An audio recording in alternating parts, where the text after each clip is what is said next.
women who just drank water lost 17 times more weight. They lost visceral fat. They had better insulin performance. They had less insulin resistance. They had more stable blood glucose. I'm a big coffee drinker in the morning, especially. And so my own habit is that I'll get up and I'll make myself a couple of espresso, not espresso, but espresso, espresso. Because when I did a gap year before I went to medical school, I spent time in Italy and I spent time in Greece. And there's a lot of coffee that's drank there. And I got used to that habit. And of course, then when I went to medical school, I often drank coffee just to stay awake and to stay alert.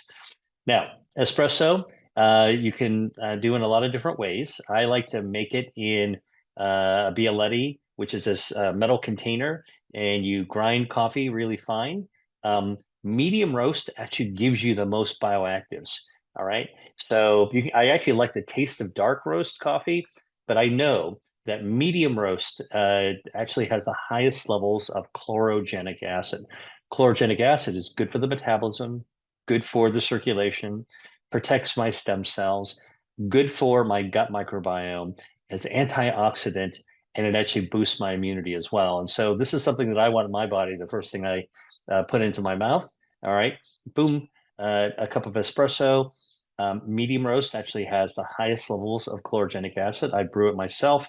If you can get organic beans to grind, it's always better to grind it rather than have it pre-ground. I'm talking about optimal, right? So organic actually is always going to have higher levels of polyphenols like chlorogenic acid. Now, why does that happen? Well, it turns out that when plants are growing, many of the polyphenols like chlorogenic acid, they actually are formed by the plant as a defense mechanism to heal themselves. What do I mean? Why does a plant heal themselves? Well, think about it when you're a coffee plant, okay, and growing, and you're in a completely natural state, all right, no pesticides. You're surrounded by bugs, little bugs flying around. They're going to nibble on the leaves and nibble on the stems, and those are little micro injuries to the plant. So the plant makes polyphenols to heal itself, all right. And when we actually eat those polyphenols, those polyphenols, those plant healing polyphenols, help to heal our body and improve our health as well. So we get the benefit. And this is the reason organic is better, because what do you think happens when you spray pesticides on a plant? Fewer bugs are around. All right. Fewer bugs, less nibbling, less need to create that healing level of the polyphenols, right? So conventionally grown with pesticide plants will always actually have lower levels of polyphenols than ones that are grown organically. So that's actually one of the reasons I like to have organic coffee. All right. Espresso, ground really fine, extracts a lot of the chlorogenic acid off. Remember, I told you medium roast has got more chlorogenic acid than dark roast. So this is where the details can actually matter. I said I was going to talk about optimizing my health, and so I think about these things. Now, when I actually have espresso, notice I didn't say I have a cafe au lait or a cappuccino, although I actually like the taste of both. But I like to actually have my espresso in the morning, which does not break my fast. And I'm going to even sip it while I'm actually checking my email or reading a book. Because if you don't add dairy to the coffee, it doesn't actually constitute breaking your fast. And obviously, don't add sugar as well into your coffee, so you won't actually break your fast. All right. So I'll have a cup or two, a single or double espresso. And by the way, some of you might be interested in knowing the origin of espresso. I like to cook. I like to spend time in the kitchen. So I have all this knowledge and I'm really passionate about food and what goes on in the kitchen. So here's a little story for you. The story goes that espresso was invented in Italy in the early 1900s. And there were two businessmen in Milan, Italy, a guy named Luigi Bezzera and Desiderio Pavoni. They were the inventors that figured out how to make coffee quickly by pushing steam through the coffee grounds. All right. And then these two Luigi and Desiderio actually figured out how to invent a machine that could do that at scale, meaning you could do it make a lot of the coffee, make it quickly and make lots of cups of coffee that way. It's forcing through ground up coffee grinds, all right? And they named the process espresso because espresso was meant in Italian speedy. So this is a speedy way to make a cup of coffee. Espresso means fast. And what they did is they actually introduced espresso in the 1906 Milan Fair in Italy, and it was a hit. And that was all she wrote. Then it became in the history books. We all had espresso, and then it spread everywhere. Now, remember, I told you I don't add cream or dairy to my coffee in the morning for optimal health, because I know that if you add dairy, milk, so that's cow fat or cream, all right, the dairy fat actually forms little tiny soap bubbles. We call them micelles. This is what we actually call them in MICELLES. Micelles are little tiny soap bubbles of fat that form, and those little soap bubbles trap the chlorogenic acid. It traps the polyphenols. So when you're actually drinking the coffee, all right, the soap bubbles will actually tumble down through your esophagus and your stomach and go down below, and they've trapped the polyphenols, so you don't get to absorb most of those polyphenols. All right. So when you don't actually have dairy fat, and for example, you could, if you chose to, use almond milk or a nut milk or a soy milk. I don't. I like my espresso straight because otherwise it wouldn't be an espresso. All right. But I don't put dairy milk or milk in it at all. And that way I get as many polyphenols as possible. Now, as I told you, I can drink a cup of coffee after I get ready and read a book or check my emails or go outside for a quick walk or review my day schedule in my head. That's another thing that I often do. I like to be organized. It makes me less stressed. That way, I'm actually able to approach the day in a calmer state of mind, right? So the key thing, if you want to optimize your health, is to start the day out without being super, super stressed out. Being a little organized helps me actually lower my stress levels. The coffee picks up my brain power, all right, my attention span, my ability to perform. But then I take a moment, all right, to kind of prepare myself by checking my schedule. Green tea. Here it is again, the ubiquitous green tea when it comes to health. What's in green tea? It's got a polyphenol, a catechin called EGCG, epigallocatechin-3 gallate, EGCG, all right? And you know what EGCG does? It does a lot of things, okay? But in this case, for burning down fat, it activates brown fat thermogenesis. So let me explain this to you. Green tea activates brown fat thermogenesis, and brown fat is kind of a special kind of fat in your body. It's good fat. It's not wiggly jiggly. It's not under your arms. It's not under your chin. It's not your muffin top. Brown fat is wafer thin, and it's plastered around your neck, a little bit behind your breastbone, between your shoulder blades, a little bit in your belly. And when brown fat is activated, and green tea will activate, the EGCG will activate the brown fat, what that does is it fires up kind of like a space heater, all right? And when it fires up like a space heater, it's going to require energy to create heat. Thermogenesis is creating heat, all right? And in order to create that heat, that energy that brown fat uses is drawn from excess body fat, like visceral fat, all right? So this is actually a way to turn on good fat to burn down bad fat. And it's a way of actually lowering overall excess harmful body fat in your body. Green tea can actually do this. Another analogy that I often give for brown fat, what it does, thermogenesis. If you have a range in your kitchen, right, and a gas range, what do you do when you want to heat up a pot of water or cook some soup?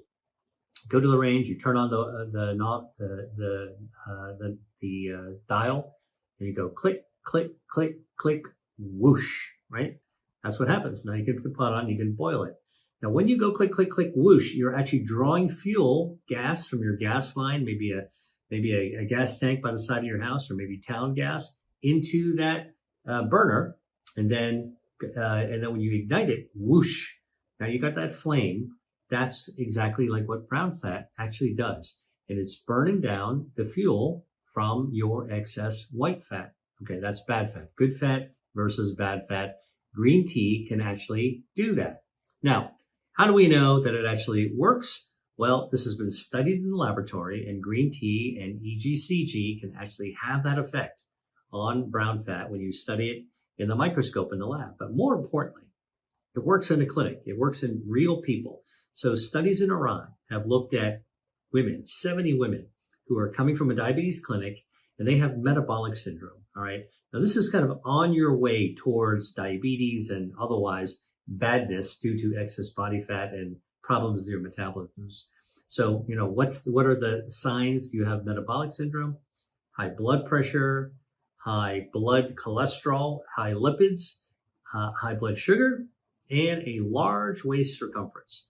Hey there, I've got something important to share with you, and that is my guide to the 3 healthy foods that you might want to avoid if you're looking for longevity. Many products that are marketed as nutritious can actually undermine your health. And if you want to find out more about these sneaky ingredients and how to make better choices, then just click on the link below the video for all the details. It's very important to know what's really in your food. And this resource that I'm giving you gives you a head start. Get it right now for free in the description below.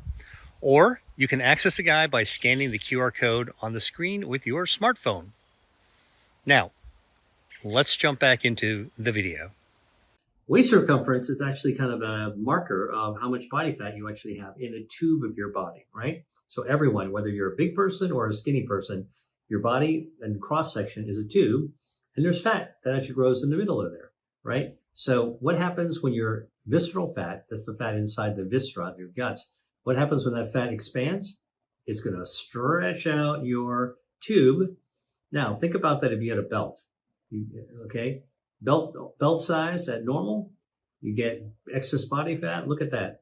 You got to undo a couple of belt holes in order to be able to buckle your belt, right? So that's why waist circumference is actually a surrogate, a marker of how much body fat, harmful body fat, excess body fat you might actually have. So this study in Iran, it looked at 70 women who were in a diabetic clinic with metabolic syndrome, gave the women 7 ounces of green tea. That's just under a fluid cup of green tea, not very much, in fact. And they gave it to them to drink 3 times a day for 8 weeks. All right. And there's another placebo group that just got lukewarm water. The tea drinkers basically drank their tea sort of breakfast, lunch, and in the afternoon. And at the end of 8 weeks, the tea drinkers lost 2 pounds, and they also shrank their waist circumference by almost an inch. And that means that visceral fat got burned down. Click, click, click, whoosh. Green tea activates the brown fat. The brown fat burns down the fuel, burns away the fat. And guess what? Your waist circumference shrinks when you're losing excess body fat. This is the kind of thing that you can actually use to unpack your liver, unburden body fat in your liver. Now, in this study, the women who had green tea also had lower blood pressure. They had better fasting glucose. It's a sign of metabolic health. And they actually had better blood lipids as well, blood cholesterol. Now, these are all helpful signs that you're losing excess body fat and having a better metabolism. All right, this is going to be helpful if you want to, if you're battling with a fatty liver and you want to actually turn away from it. This is the kind of thing that you actually want to do, lose some excess body fat. Now, there was a similar study from Tehran University of Medical Sciences. They looked at 63 men and women. And these people, by the way, were between the ages of 35 and 65. So basically adults, okay, all the way up to, middle age. And they were overweight. And these people had type 2 diabetes. So they've had frank type 2 diabetes. And the study found that if you gave them, the people, 4 cups of green tea per day over 2 months, okay, what happened is they lost 3 pounds of weight, okay, but they also lost almost 2 inches of their waist circumference. So they shrank like by 2 holes in their belt. Usually those belt holes are about an inch apart, right? So remember, the waist circumference is stretched by excess body fat and it shrinks. You get a tighter belt, actually, if you shrink and lose your visceral fat. Turns out, if you are a tea lover, most people like green tea, but if you want to try other teas that are also effective, here's some good news for you. It turns out that you can improve your metabolism and burn down harmful body fat with matcha tea. That's the kind of bright green tea that you would actually get at a sushi bar, for example. And by the way, matcha is an exceptional tea because while green tea is like the tea leaves steeped, right? So you take the whole leaves, you put them in a bag, or you put a loose leaf, and all the good stuff, the polyphenols, the EGCGs dissolving out of the tea leaf into the water. With matcha, you take the entire leaf and ground it into a powder and stir that in. So you get the entire leaf. You get all the EGC, all the polyphenols, and you get all the dietary fiber as well. Good for gut health, good for metabolic health, helps you burn fat. And so matcha is another tea that's been shown to be fat lowering. Oolong tea is another tea. All right. And if you know what oolong tea is, you're like, you probably nod your head and say, hey, that's my favorite. Now, oolong tea is the kind of tea that you will often get in a Chinese restaurant. It is not green, bright green. It doesn't look grassy. It's got a little bit of an oxidized taste because it's slightly oxidized. It's not a black tea, not English breakfast tea, but it also still has EGCG, the catechin that actually helps you burn off extra body fat. Now, if you want to go dark, all right, English breakfast tea, Earl Grey, that's fine. But you really want to take it to the limit. There is a black tea called Pu'er tea, P-U''ERH, Pu'er tea. Pu'er is a small city in southwest China that originally developed this smoky fermented tea. It's a fermented tea, meaning it's got its own healthy bacteria growing in it. It's dried, all right, for a long period of time, and it was originally used in a trading route. So, these little bricks of fermented tea could travel long distances without spoiling. All right. Well, turns out researchers have found that Pu'er tea can actually shrink your waistline. It's got the EGCG, it's got the catechins, but it's also a probiotic tea that can also improve your metabolism. So, although I talked about green tea, we also talked about matcha and oolong and Pu'er tea, and I'm telling you, black tea like English breakfast tea and Earl Grey are also really good. Drinking alcohol is as old as humanity because ever since humans were growing grains and barley and then grapes, these products were fermented. And when you ferment these foods, barley, grapes, you get alcohol. It's a natural chemical reaction, and people consume the alcohol, right? Alcohol is very much a part of our most important traditions. We have alcohol at weddings, funerals, holidays, graduations, celebrations. All right. So I'm saying all this because I want to just put right out there my position is that alcohol is an important part of our humanity. All right. That said, if longevity is your goal, then you should know that alcohol is also a potent toxin to the cells of our body. Alcohol kills brain cells, contributes to dementia. And in fact, there's even a special kind of dementia called alcoholic dementia. It actually shrinks your brain after it kills some of the neurons in your brain. Alcohol is also toxic to your heart and can contribute to heart failure. All right. When you have heart failure, that's basically when your heart is no longer a strong squeezing muscle. It's kind of a sad, loose sac that kind of wiggles a little bit to get pump blood out of your body. So you really need a good pumping action, lub-dub, in order to pump that blood out to every organ in your body. But if you got a heart failure and alcohol can actually cause this, your heart becomes kind of like this, kind of like weakling sac that it doesn't really get blood out. And now you got a problem, all right? And heart failure from alcoholism, it's actually a pretty significant problem that cardiologists see. Alcohol also kills liver cells. Now, your liver, which is one of the largest organs in your body, all right, is the body's detoxification organ. You've heard of detox, right? Well, your liver is doing it 24/7. And basically every bit of blood in your body goes to the liver, and it's got these sinusoids. Think about it's like a filter where all the blood runs through it, and your liver cleans your blood, takes all the toxins out, neutralizes the toxins, tries to figure out how to protect you so the blood that actually comes out from the liver actually clean, detox. Now, alcohol is poisonous to the liver cells as well at a high enough concentration that can shrink the liver, all right? And that's called alcoholic hepatitis. And if you have alcoholic hepatitis, guess what? your filter, your detox machine is not working. So the toxins start running around in your bloodstream. And you want to, not just the alcohol toxins, other toxins as well. You're just not detoxifying your blood. You've compromised your own detox, and that's going to cut down on your longevity. Alcohol also kills nerve cells. Now, nerves, as you probably know very well, nerves control our muscles, the nerves control our gut, nerves even control erectile dysfunction. So when you kill nerves, all right, all of the functions are affected. And erectile dysfunction is quite common in people who drink a lot of alcohol.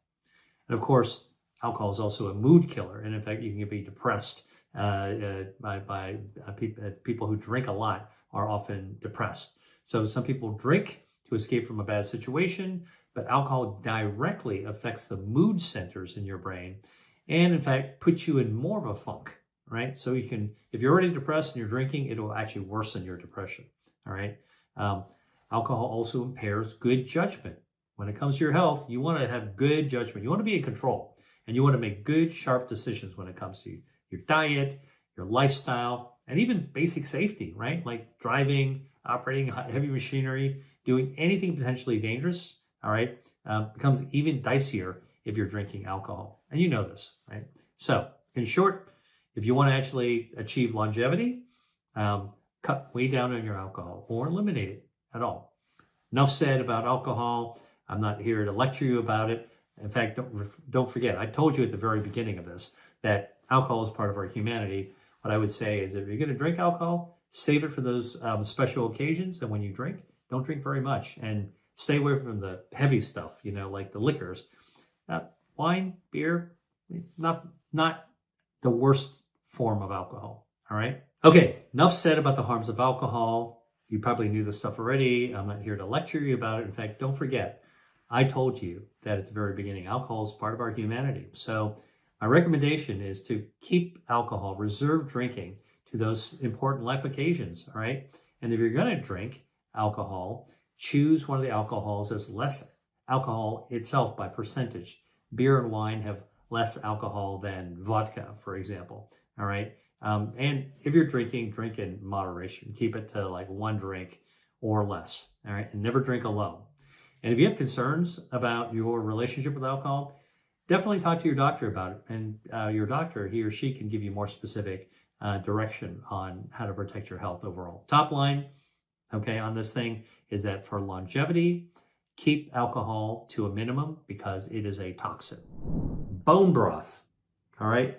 Bone broth is made by literally cooking down, boiling, simmering bones, all right? And bones and that are connected together are connected by joints, and there's a lot of collagen in bones and joints, and it could be chicken bones or chicken carcasses or turkey after you roast a turkey, or beef bones, or it could be pork bones or lamb bones. So, you know, if you were a chef and you were offered some bone broth to be able to use to make your sauce, to make your soup, to make your stew, that's really a delicious resource. It's a very, very rich, protein-rich broth.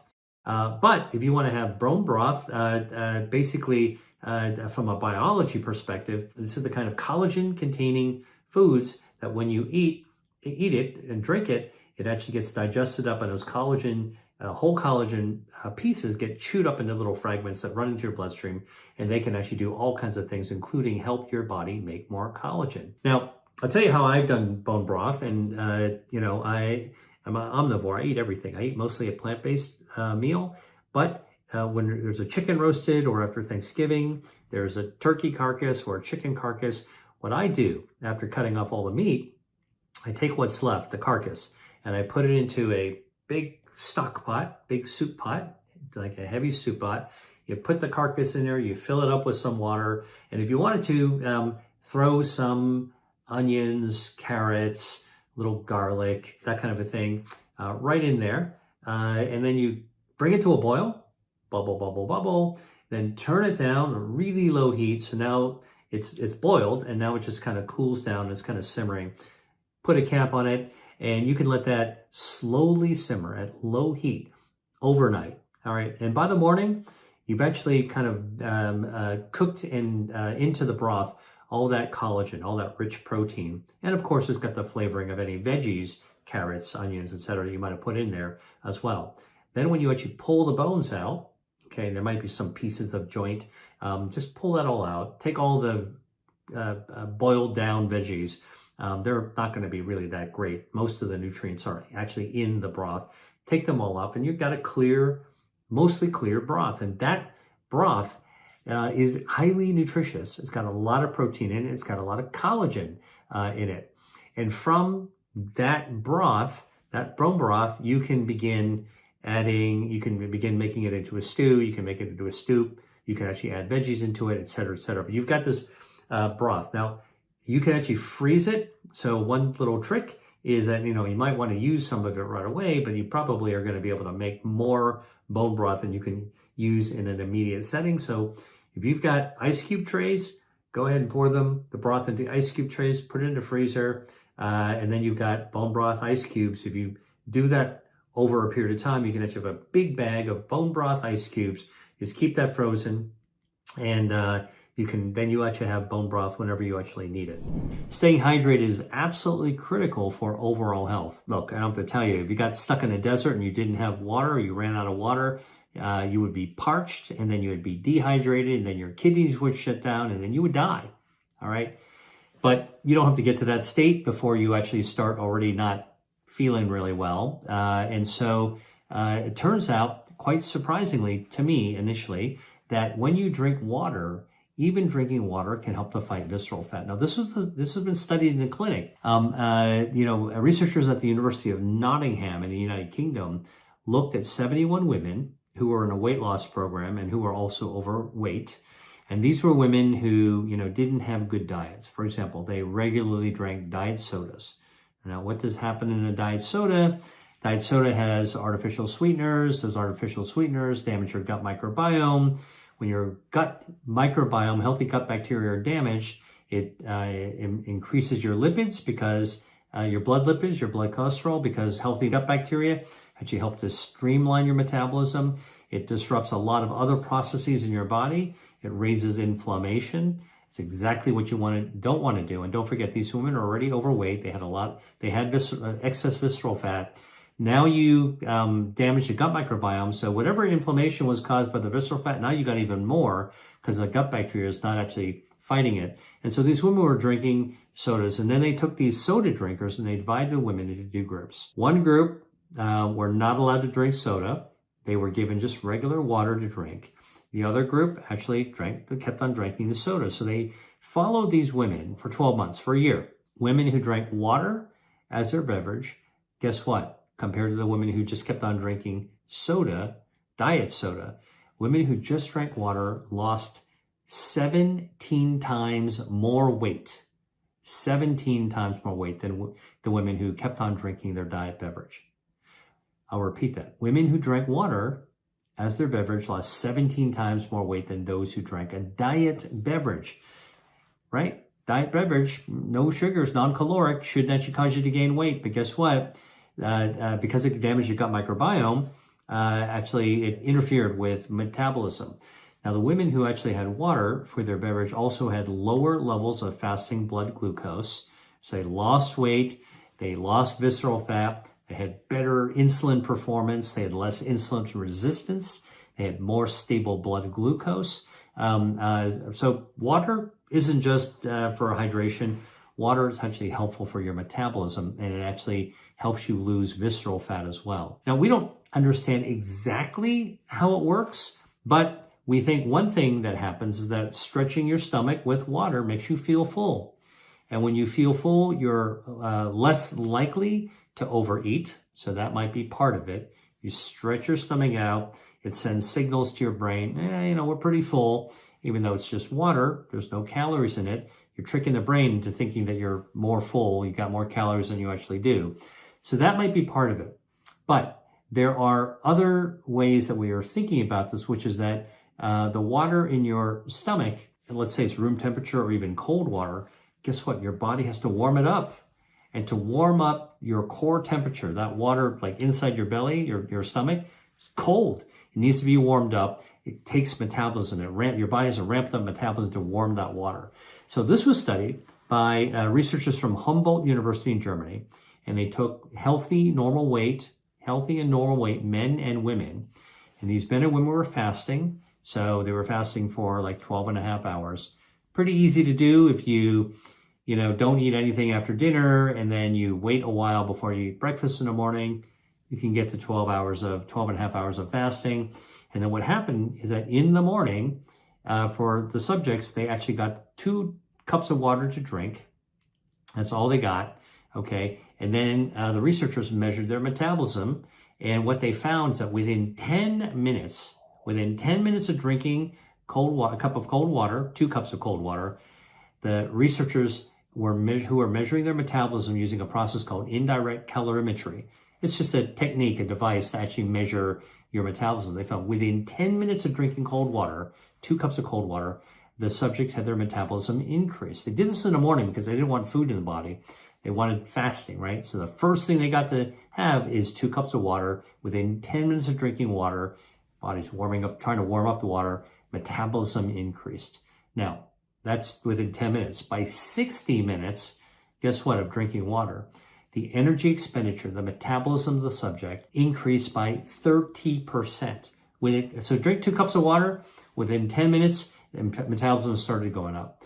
By 1 hour after drinking just 2 cups of water, your metabolism increased by 30%. So there's direct metabolic benefits to drinking water. Now, when your metabolism goes up, you're burning down calories, you're burning out some of the fuel, you're burning it from the visceral fat as well, right? So water works by ramping up your metabolism, turning on your metabolism, stretching your stomach walls to make you feel a little bit more full so you're less likely to overeat. And those temperatures in your stomach to warm up the water triggers thermogenesis. And now we're back to the brown fat story, right? Hey there, are you ready to use food to improve your health? I do cover a lot in my YouTube videos, but there's only so much time to dive deep into how to use food as medicine. That's why I created my Eat to Beat Disease course. In my course, I walk you through how to use everyday foods that you can find in your grocery store to boost your body's health defenses. This is all based on my research, and everything is rooted in science. And I've made it super easy to follow with practical everyday tips. Whether you're trying to prevent disease or just want to optimize your health for longevity, my Eat to Beat Disease course gives you all the tools to make it real and to help you get lasting changes that will help you live longer and live better. To learn more, click the link below or scan the QR code on the screen. I can't wait to get started together in my course. Now, back to the video. There's been a lot said about cutting soda out. And the reason is what? Soda's basically a high carb food. Got average can of soda's got 9 teaspoons of sugar, cane sugar in it, right? If I invited you to my house and I said, hey, would you like to have some sugar, water, and I gave you a empty glass with 9 teaspoons of cane sugar in it, you would go, that's disgusting. I'm not going to have it. And yet that's what's in a can of soda. That level of sugar overwhelms your metabolism.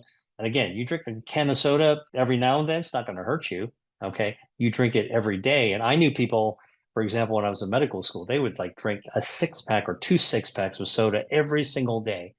That is so damaging to your metabolism, overwhelms your metabolism. All right. And it's not just soda, but also diet sodas.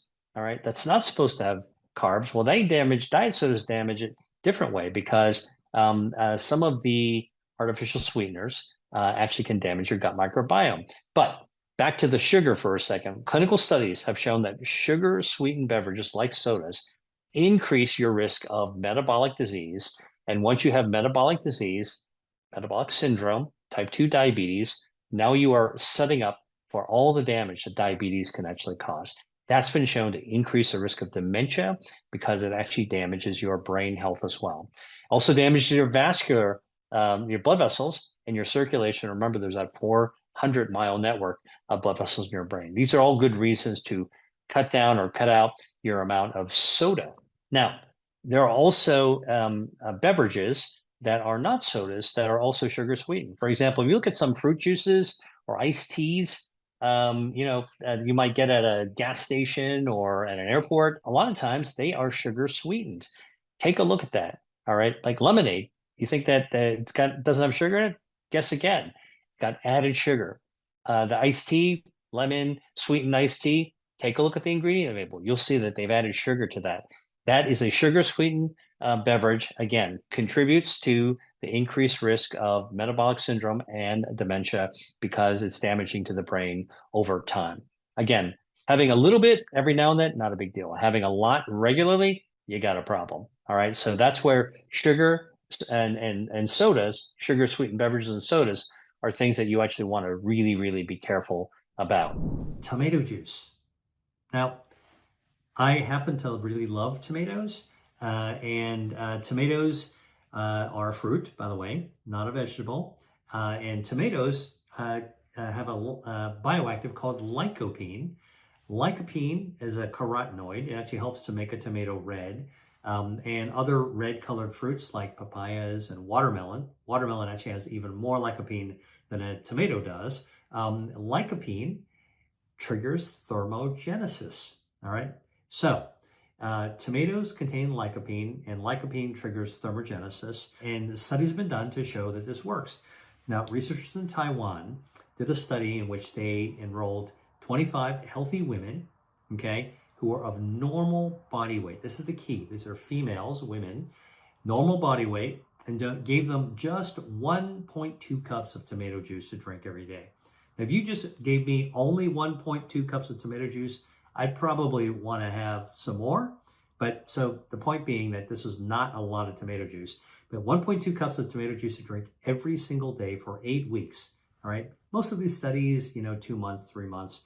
It's really hard to do a study that's longer than that for people to actually be stuck doing only this one thing repeatedly for a long period of time. So 8 weeks, 1.2 cups of tomato juice to drink every day. And the researchers took the body measurements and they actually measured blood markers as well. Now, at the end of the study, which is an 8-week study, all right, everybody was weighed and they got their bodies scanned. And guess what they found? All right, they found that drinking tomato juice, just 1.2 cups a day, every day for 8 weeks, this is once a day, by the way, led to 1 pound of weight loss, and that's 0.5% of their body fat to be lost. Burned down 1.5% of their body fat led to 1 pound of weight loss. Now, you might say, hey, that's not a lot of weight. When I want to lose weight, I want to lose 5 pounds or 10 pounds.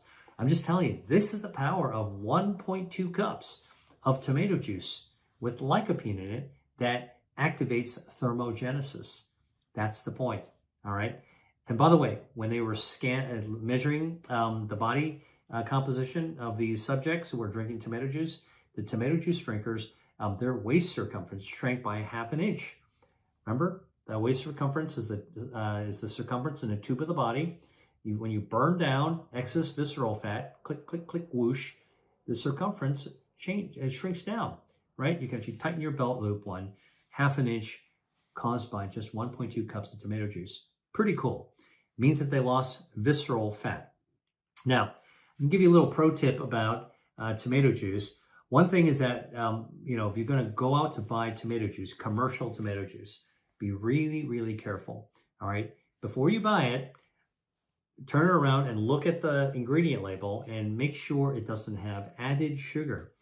A lot of beverages out there, the juice manufacturers will actually add sugar and all kinds of other chemicals to it. All right. Flavorings, preservatives, even coloring they're adding to it, right? You want to make something look bright red like fresh tomato juice. So if you want to get tomato juice, I prefer to recommend that you actually make it yourself. All right. Pick it from your garden or get it from a farmer's market or even a grocery store. All right. Organic is going to have more lycopene. Story for another video, but organic tomatoes will have more of the bioactive, more of the thermogenic stuff that you want. And you can cook down the tomatoes, and you want to cook it because you know what?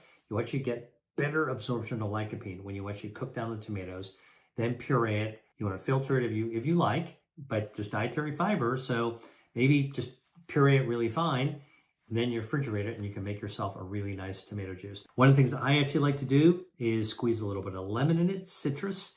got some vitamin C, it picks up the flavor of the tomato juice. If you want to add some other things that are actually good, and you're going to put it into a blender or you're going to puree, maybe add some celery in it, right? Celery, lemon, you can get it. You can doctor up the tomato juice yourself. You want to add some even more vitamin C, red bell pepper. Put that in the blender as well. Puree that baby up. And now you've got more vitamin C. Now you get the lycopene. You get my drift. You actually can you can turn this beverage that helps you lose weight by burning harmful body fat. Now you can actually add all kinds of other good stuff to it when you make it yourself, as opposed to potentially having the commercial version that might have added sugar. That's not going to help you lose weight, and other chemicals which can actually damage your gut microbiome and cause all kinds of other effects that you don't actually want. All right. Now, the key thing about tomato juice is that, like most fruit juices, I tell people is drink it in moderation. All right. Unlike tea or coffee, where, you can drink quite a lot of it and get benefit, tomato juice, it's got some natural sugars from the tomato. So be moderate. Okay. Don't guzzle tomato juice for hydration. Drink it and savor it. Enjoy it. All right. If you want to actually add some spices to enhance the flavor, that's great. Do it. Actually, some fine chili powder to it. What this chili powder has, it has capsaicin. Think Bloody Mary mix, right? Homemade, of course. Chili. Add some chili powder with capsaicin. You know what capsaicin does? It causes thermogenesis. Click, click, click, whoosh. All right. Now the capsaicin, the chili pepper powder, plus the lycopene. Now you're really going to get something there. Plus the spices enhance the flavor, and as well as the healthful properties. All right. So make your own tomato juice. Really knock yourself out. Have some fun. Make a big batch. Enjoy it. All right. All right. Well, that's it. Thanks very much for watching. I will catch you in the next video. Hi there. If you enjoyed watching this video, I know you'll love the next one. Stay here and check it out, and I'll see you there.